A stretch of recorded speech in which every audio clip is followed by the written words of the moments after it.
Adobe Design Suite 101, Adobe Creative Suite Programs Designer. Adobe Design Suite typically refers to a collection of Adobe's design-focused applications.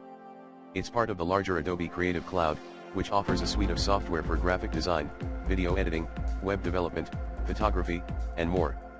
Key components of Adobe Design Suite: Photoshop, for raster graphics editing and digital art. Illustrator, for vector graphics and illustration. InDesign, for desktop publishing and typesetting. XD, for user experience and interface design.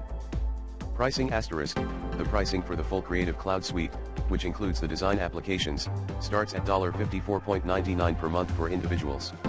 There are discounts available for students, teachers, and teams, with student plans starting at $19.99 per month. Advantages: integration, seamless workflow between different Adobe applications.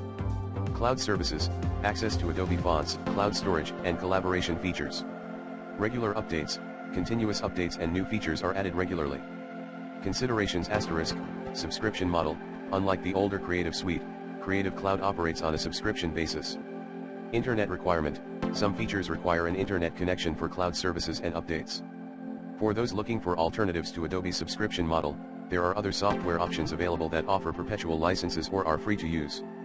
However, Adobe's Creative Cloud remains a popular choice for professionals due to its comprehensive toolset and integration capabilities. For the latest details on plans and pricing, you can visit the Adobe Creative Cloud Plans and Pricing, *1 page.